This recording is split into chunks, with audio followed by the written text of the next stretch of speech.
everyone. Welcome back to Fables and Fury. Thank you for tuning in. Hope you had a good day. Really do. If you were here in New Jersey, then perhaps you had some snow and thunder at the same time. Don't know what that's about. Can't be good. Fascinating stuff, though. Just I've never seen that before. Tell you the truth, I'm pretty tired myself. I've just not been sleeping well the past couple days. But it's story time. So let's get back to that, and then I can take a nap. So, where last left off, we are on page 26 in Harry Potter's Rites, and our main little girl, Esk, has just met up with Granny, who is not dead, and Esk's magical staff is out of the jewels. So, Esk and Granny now are going to start talking inside the cabin, and let's continue. Granny pulled some old but serviceable wool blankets, still smelling of anti-moth herbs, from an old chest, wrapped Esk in them, and sat her in the rocking chair. Then she got down on her knees to the accompaniment of clicks and groans and started to lay the fire. It was a complicated business involving dry fungus, wood shavings, bits of split twig, and much puffing and swearing. Esk, who was watching, said, "You don't have to do it like that, Granny." Granny stiffened and looked at the fire back. It was a rather nice one Smith had cast for her years ago, with an owl and bat motif. Currently, though, she wasn't interested in the design. "Oh, yes," she said, her voice dead level. "You know of a better way, do you? You can magic it alight." Granny paid great attention to arranging bits of twig on the reluctant flames. "And how would I do that, pray?" she said, apparently addressing remarks to the fire back. Said Esk. I can't remember. But you must know anyway, don't you? Everyone knows you can do magic." "There's magic," said Granny. And then again, "There's magic. The important thing, my girl, is to know what magic is for and what it isn't for. You can take it from me. It was never intended for lighting fires. You can be absolutely certain of that. If the Creator had meant us to use magic for lighting fires, He wouldn't have given us matches." "But could you light a fire with magic?" asked Esk, as Granny slung an old black kettle onto the hook. "I mean, if you wanted to. If it was allowed." "Maybe," said Granny, who couldn't. Fire had no mind. It wasn't alive, and those were two of the three reasons. "You can light it much better.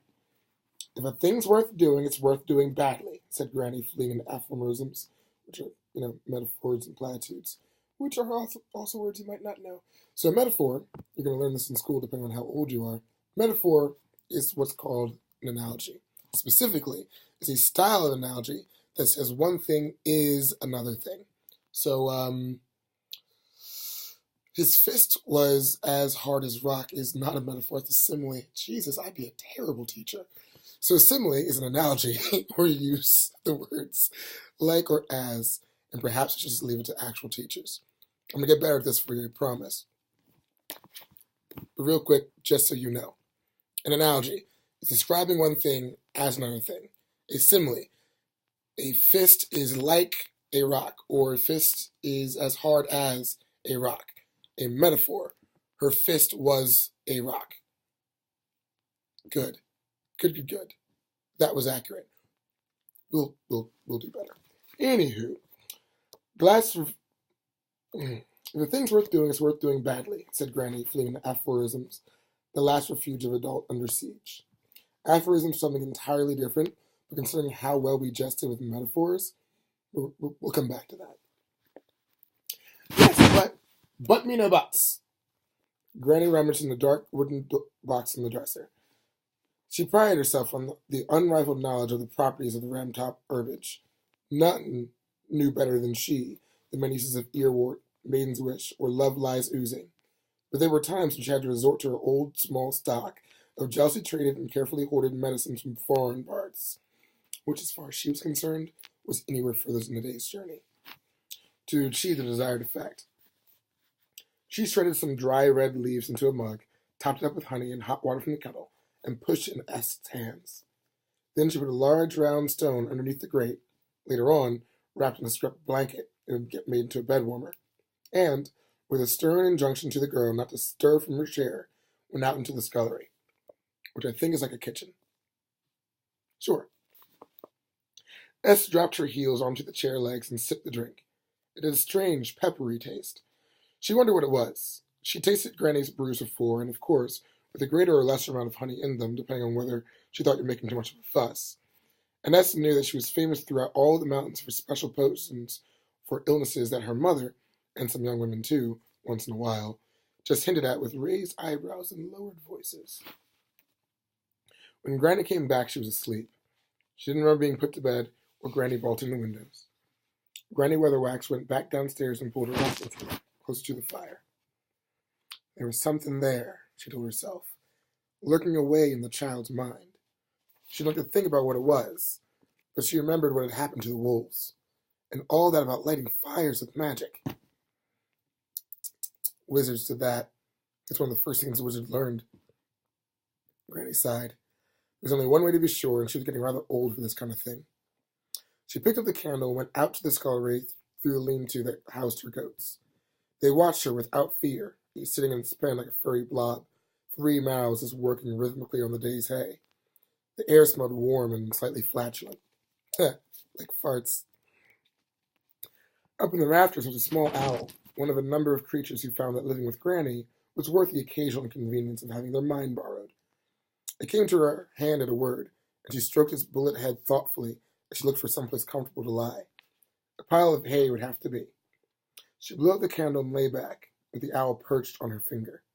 The goats chewed, burped, and swallowed their way through a cozy night, and made the only sound in the building. Granny's body stilled. The owl felt her enter its mind, and graciously made room. Granny knew she would regret this. Borrowing twice in one day left her good for nothing in the morning, with a terrible desire to eat mice. Of course, when she was younger, she thought nothing of it. Running with the stags, hunting with the foxes, learning the strange dark ways of the moles, hardly spending a night in her own body. It was getting harder now, especially coming back. Maybe the time would come when she couldn't get back. Maybe the body back home would be so much dead flesh. Maybe that wouldn't be such a bad way to go out at that. This is the sort of things that wizards could never know. If it occurred to them to enter a creature's mind, they'd do it like a thief, not out of wickedness, because it simply would not occur to them to do it any other way, the daft buggers. And what good would it be to take over an owl's body? You couldn't fly. You needed to spend an entire lifetime learning. But the gentle way was to ride in its mind, steering as gently as a breeze stirs a leaf. The owl stirred, flared up onto the little windowsill, and glided silently into the night. The clouds had cleared, and the thin moon made the mountains gleam. Granny peered out through owl eyes as she sped silently between the ranks of trees. This was the only way to travel, once the body had the way of it. She liked borrowing birds best of all, using them to explore the high, hidden valleys where no one went, the secret lakes between black cliffs, the tiny walled fields on the scraps of flat ground, tucked under the sheer rock faces. Once she had ridden with the geese that passed over the mountains every spring and autumn, and got the shock of her life when she nearly went beyond range of returning. The owl broke out of farce and skimmed along the rooftops of the village, alighting in a shower of snow on the biggest apple tree in Smith's orchard. It was heavy with mistletoe. It was Esk's tree. She knew she was right as soon as her claws touched the bark. The tree resented her. She could feel it trying to push her away. I'm not going, she thought. In the silence of the night, the tree said, Bully me then, just because I'm a tree. Typical woman. At least you're useful now, thought Granny. Better a tree than a wizard, eh? It's not such a bad life, thought the tree. Sun, fresh air, time to think. Bees, too, in the spring. There was something lascivious about the way the tree said the word bees that put Granny, who had several highs, off the idea of honey. It was like being reminded that eggs were unborn chickens. I've come about the girl, she hissed. A promising child, thought the tree. I'm watching her with interest. She likes apples, too. You beast, said Granny, shocked. What'd I say? Pardon me for not breathing, I'm sure. Granny sidled closer to the trunk. You must let her go, she thought. The magic is starting to come through. Already? I'm impressed, said the tree. It's the wrong sort of magic, screeched Granny. It's wizard magic, not women's magic. She doesn't know what it is yet, but it's killed a dozen wolves tonight. Great, said the tree. Granny hooted with rage. Great? Supposing she'd been arguing with her brothers, and lost her temper. The tree shrugged. Snowflakes cascaded from its branches. Then you must train her, it said. Train? What do I know about training wizards?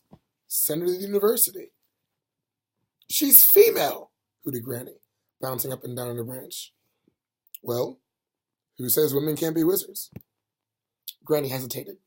The tree might as well have asked why fish couldn't be birds. She drew a deep breath and started to speak, and stopped. She knew a cutting, incisive, withering, and above all self-evident answer existed. It's just that to her extreme annoyance she couldn't quite bring it to mind. Women have never been wizards. It's against nature. You might as well say that witches can be men. If you can define a witch as one who worships the pancreatic... Yeah. If you can define a witch as one who worships the pancreative urge, that is, venerates the basic, the tree began, and continued for several minutes. Granny Weatherwax listened in impatient annoyance to phrases like mother goddesses and primitive moon worship, and told herself that she was well aware of what being a witch was all about. It was all about herbs and curses and flying around all nights, and generally keeping on the right side of tradition, and certainly didn't involve mixing with goddesses, mothers, or otherwise, who apparently got up to some very questionable tricks. And when the tree started talking about dancing naked, she tried not to listen, because although she was aware that somewhere under her complicated strata of vests there was some skin, that did not mean to say that she approved of it. The tree finished its monologue. Granny waited until she was quite sure that wasn't going to add anything, and said, And so that's witchcraft, is it?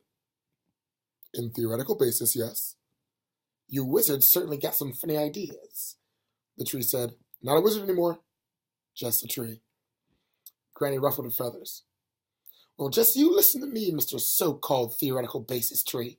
If women were meant to be wizards, they'd be able to grow long white beards, and she's not going to be a wizard. Is that quite clear?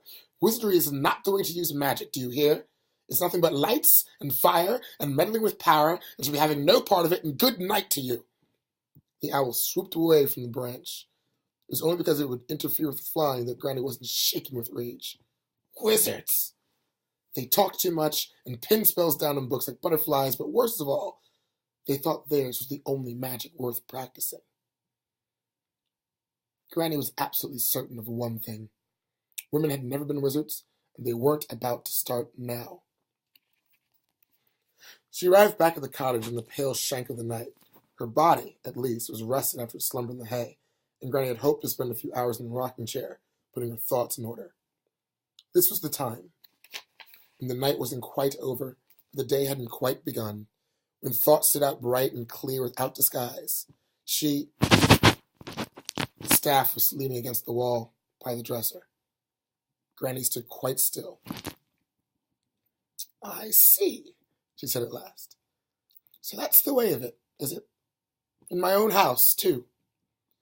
Moving very slowly, she walked over to the ingle nook, which I have no idea what that is, threw a couple of split logs onto the embers of the fire. I suppose you just look up the word, huh? Next video, we'll find out what ingle nook means. And pumped the bellows until the flames roared in the chimney. When she was satisfied, she turned, muttered a few precautionary protective spells under her breath, and grabbed the staff. It didn't resist. She nearly fell over. But now she had it in her hands, and felt the tingle of it, the distinctive thunderstorm crackle of the magic in it, and she laughed. It was as simple as this, then. There was no fight in it now. Calling down a curse upon wizards and all of their work, she raised the staff above her head and brought it down with a clang across the fire dogs, over the hottest part of the fire. Esk screamed. The sound bounced down to the bedroom floorboards and scythed across the dark cottage.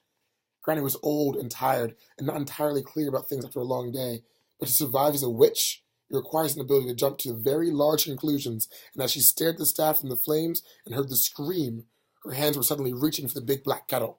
She upended it over the fire, dragged the staff out of the cloud of steam, and ran up the stairs, dreading to see what she might find. Esk was sitting up in the narrow bed, unsinged but shrieking.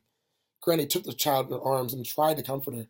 She wasn't sure how it went, but a distracted pat in the back and some vague reassuring noises seemed to work, and the screams became wails and eventually sobs. Here and there, Granny could pick out words like fire and hot, and her mouth set into a thin, bitter line. Finally, she set the child down and tucked her in, crept quietly back down the stairs. The staff was back against the wall. She was not surprised to see that the fire hadn't marked it at all. Granny turned her rocking chair to face it, sat down with her chin in hand, an expression of grim determination. Presently, the chair began to rock, of its own accord. It was the only sound in a silence that thickened and spread and filled the room like a terrible dark fog.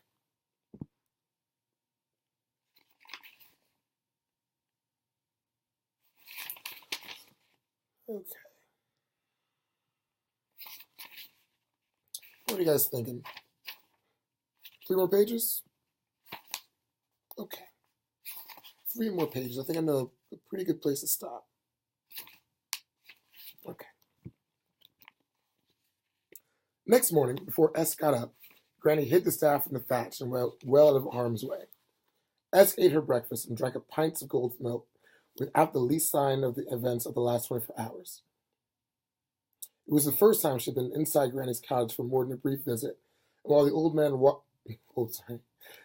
woman washed the dishes and milked the goats, she made the most of her implied license to explore. She found that life in the cottage wasn't entirely straightforward. There was the matter of the goats' names, for example. "But they've got to have names," she said. "Everything's got a name." Granny looked at her around the pear-shaped flanks of the head nanny, while the milk squirted into a low pail. "I dare say they've got names in goat," she said vaguely. "What do they want names in human for?" "Well," said Ask, and stopped. She thought about it for a bit. "How do you make them do what you want, then?" "They just do, and when they want me, they holler." Ask gravely gave the head goat a wisp of hay. Granny watched her thoughtfully. Goats did have names for themselves, she well knew. There was, "Goat who is my kid," "Goat who is my mother," "Goat who is herd leader," and half a dozen other names, which not least of which was, "Goat who is this goat." They had a complicated herd system with 4 stomachs and a digestive system that sounded very busy on still nights. And Granny had always felt that calling all these names like Buttercup was an insult to a noble animal. "Ask," she said, making up her mind. "Yes." "What would you like to be when you grow up?" Ask looked blank. "Don't know." "Well," said Granny, her hand still milking, "what do you think you want to be when you grow up?" "I don't know. I'll get married, I suppose." "Do you want to?" S' lips started to form themselves around the D, but she caught Granny's eye and stopped. She thought. "All the grown-ups I know are married," she said at last, and thought some more. "Except you," she added, cautiously. "That's true. Didn't you want to get married?" It was Granny's turn to think. "Never got around to it," she said at last. "Too many other things to do, you see." "Father says you're a witch." "I am that." S nodded. In the Ramtops, witches were accorded a status similar to that which other cultures gave to nuns, or tax collectors, or cesspit cleaners. That is to say, witches were respected, sometimes admired, generally applauded for doing a job which logically had to be done, but people never felt quite comfortable in the same room as one. Granny said, "Would you like to learn the witching?" "Magic, you mean?" asked, her eyes lighting up. "Yes, magic, but not firework magic. Real magic." "Can you fly?" "There's better things than flying. And I can learn them? If your parents say yes." S sighed. "My father won't. Then I shall have a word with him," said Granny. "Now you just listen to me, Gordo Smith." Smith backed away across his forge, hands half raised to ward off the old woman's fury. She advanced on him, one finger stabbing through the air righteously. "I brought you into this world, you stupid man, and you've got no more sense in you now than you had then." "But," Smith tried, dodging on the anvil, "the magic's founder. Wizard magic. Wrong magic, do you understand? It was never intended for her. Yes, but have you any idea what it can do? Smith sighed. No. Granny paused and deflated a little. No, she repeated more softly. No, you wouldn't. She sat down on the anvil and tried to think calm thoughts. Look, magic has a sort of life on its own. That don't matter because, anyway, you see, wizard magic. You know cider? Smith nodded. He felt he was on firmer ground here, but wasn't certain of where it was going to lead. And then there's the liquor. Applejack, said the witch. Smith nodded. Everyone in Bad Ass made Applejack in the winter by leaving cider tubs outside overnight and taking out the ice until a tiny core of alcohol was left. Well, you can drink lots of cider and you just feel better, and that's about it, isn't it? The Smith nodded again. But Applejack, you drink that in little mugs, and you don't drink a lot, and you don't drink it often because it goes right to your head. The Smith nodded again, and, aware he wasn't making a major contribution to the dialogue, added, That's right. Well, that's the difference, said Granny. The difference from what? Granny sighed. The difference between witch magic and wizard magic, and its founder. And if she doesn't control it, there are those who will control her. Magic can be a sort of door, and there are unpleasant things on the other side. Do you understand? The Smith nodded.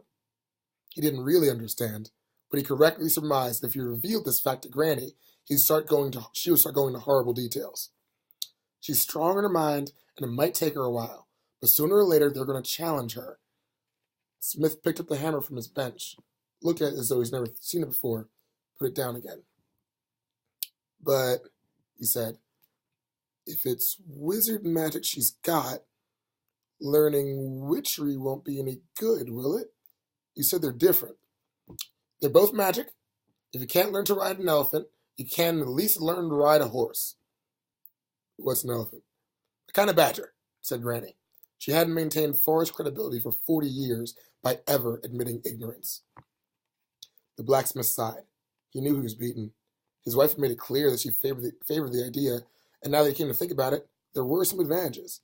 After all, Granny wouldn't last forever, and being a father to the area's only witch might not be too bad at that.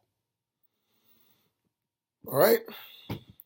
And so, as the winter turned and started the long, reluctant climb toward spring, S spent days at a time with Granny Weatherwax, learning witchcraft.